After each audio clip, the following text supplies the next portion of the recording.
नमस्कार। कामुकता ये शब्द सुनते ही आपके जहन में अलग अलग तरह के विचार या खराब विचार किसी के प्रति आने लगते हैं। मित्रों, जिस प्रकार प्रकृति में चोर होते हैं, डाकू होते हैं, उसी प्रकार पुलिस भी होती है, फौज भी होती है। तो हमारे इस मनुष्य जीवन में हर तरह के लोग होते हैं। ये योग ही होता है कि हमको कामुक बना दे या संत बना दे।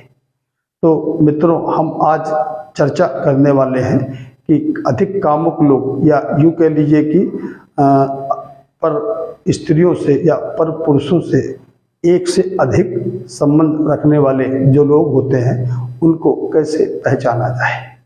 हमारे इस वीडियो का प्रयोजन ये कदापि नहीं है कि हम ये जानकारी लेकर किसी को परेशान करें या किसी के ऊपर शक करें। इसका प्रयोजन मात्र ये है कि हम अगर अपनी पुत्री का या अपने पुत्र का या अपनी बहन का या अपने भाई का कहीं विवाह कराने जा रहे हैं तो जन्म पत्रिका देखकर थोड़ा बहुत आप इसका अंदाज लगा सकते हैं कि हम जिससे विवाह करने जा रहे हैं उसका चरित्र किस प्रकार का है। मित्रों, जन्म पत्रिका में कुछ ऐसे बहुत सारे योग होते हैं जिससे कि हम ये जान जाते हैं कि अमुक व्यक्ति का चरित्र ठीक है अथवा कम ठीक है अथवा बहुत खराब है। जन्म पत्रिका में अगर पंचम और सप्तम भाव का जो भी मालिक है वो अगर एक साथ कहीं संयोग कर रहा है तो आप मान लें कि उस पुरुष या उस स्त्री के एक से अधिक लोगों से संबंध अवश्य रहे होंगे। अब इसी प्रकार एक दूसरा योग होता है कि सप्तम भाव का जो भी मालिक है वो छठे 12वें अगर बैठ जाए और अष्टम भाव में जाकर बैठ जाए तो आप ये मान लें कि उसका अपने पति या अपनी पति या अपने पति के अलावा, माफ करिएगा, अपनी पत्नी या पति के अलावा अन्य लोगों से संबंध अवश्य ही रहे होंगे। इसी प्रकार एक योग होता है कि अगर सप्तम भाव का जो भी मालिक है वो चंद्रमा और मंगल की युति में कहीं एक साथ बैठ जाए तो भी व्यक्ति कामुक होता है। जो हमने आपको ये बताया कि पंचम भाव और सप्तम भाव ये लगभग आप ये मान लें कि ये 99% कुंडलियों में बिल्कुल सही होता है। हाँ, अगर यही योग छठे 8वें 12वें में बनते हैं तो हम ये तो कह सकते हैं कि व्यक्ति कामुक अधिक होगा। हो सकता है कभी कभी कि उसने पर स्त्री या पर पुरुष से संबंध न बनाए हो। सबसे एक महत्वपूर्ण योग होता है इस तरह की कुंडलियों को जानने के लिए।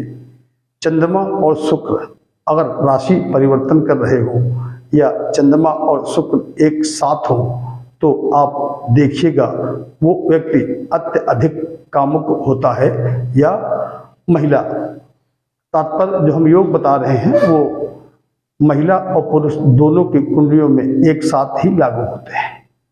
हाँ, अगर ये सब योग हैं और आपकी कुंडली में मंगल और शुक्र की युति नहीं है या उनका कोई कंजक्शन नहीं है या कोई दृष्टि नहीं पड़ रही है तो वो ये हो सकता है कि वो कामुक तो होगा लेकिन उसके संबंध नहीं होंगे। ये भी एक योग होता है। अब अक्सर हमने देखा है कि मंगल और शुक्र की युति कुंडली के 12वें भाव में कहीं भी बन रही होती है तो आप ये मान लें कि वो व्यक्ति कामुक भी होगा और उसके साथ साथ पति या पत्नी के अलावा और लोगों से संबंध अवश्य रहे होंगे। और इसी प्रकार कहीं अगर शुक्र और चंद्रमा की युति बन रही है और उसके साथ साथ द्वितीय भाव का जो भी मालिक होता है वो साथ में संयोजन भी कर रहा हो तो आप मान लें कि वो पैसे के लिए इस तरह के कार्य करता होगा या करती होगी। करता होने से तात्पर्य ये भी हो सकता है कि पैसे के लालच में वो ये काम करता हो और महिलाओं के लिए तो आप समझदार हैं। मित्रों, इन सब क्रियाओं के साथ साथ यदि आपके उक्त योग बन रहे हैं और जो आपका पराक्रम भाव का स्वामी है वो मजबूत स्थिति में है तो आप मान लें ऐसे लोगों को मैंने हजारों कुंडली में देखा है कि इन लोगों से एक को तो छोड़ दीजिए, सैकड़ों सैकड़ों संबंध पुरुषों से या महिलाओं से होते हैं। तो पराक्रम भी एक बहुत महत्वपूर्ण इस तरह के संबंधों में देखने के लिए जरूरी होता है। इसी प्रकार यदि आपकी लगन कमजोर है, वृद्ध है या युवा अवस्था में है, युवा अवस्था नहीं बल्कि आप कहिए कि बाल्यावस्था में है, तो भी अगर योग बन रहे हैं तो इसके बाद भी वो व्यक्ति हिम्मत नहीं करता है या यूँ कहिए कि डरता रहता है, इसलिए भी कभी कभी संबंध उसके नहीं बन जाते। एक मैं और महत्वपूर्ण फार्मूला बताने जा रहा हूँ। आपने अप्राकृतिक के बारे में सुने होगा, अननेचुरल बोलते हैं, जो कि पुरुष और स्त्री के संयोग से नहीं, लेकिन इसके बाद और जो हम अप्राकृतिक तरीके से सेक्स कर सकते हैं वो जो तरीके होते हैं उसके लिए शुक्र और राहु जिम्मेदार होता है। किसी महिला की या पुरुष की कुंडली में शुक्र और राहु का योग बन रहा है और कहीं ये योग 12वें भाव में, छठे भाव में, 8वें भाव में, 7वें भाव में बन रहा है, तो ऐसे लोग प्राकृतिक व्यभिचार करते हुए भी देखे गए हैं। ये अक्सर कुंडलियों में 99% सच होता है। मित्रों, इस तरह की जो हमने आपको ये गणना बताई है, ये गणना लगभग आप ये मान लें कि 95% से अधिक इस तरह के योग कुंडलियों में बनते हैं। और अगर किसी भी प्रकार से अगर उनसे पूछा गया है किसी भी तरह से, तो उन्होंने इसको स्वीकारा भी है।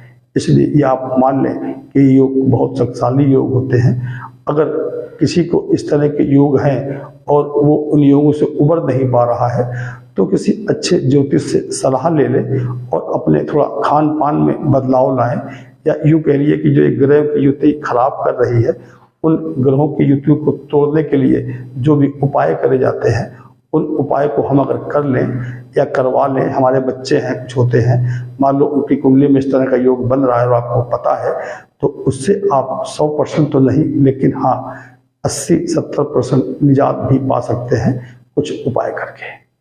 मित्रों, इस प्रकार की मैं जानकारियाँ आपको देता रहूँगा। आप हमारे इस चैनल को सब्सक्राइब करें और लाइक करें और शेयर भी करें। नमस्कार।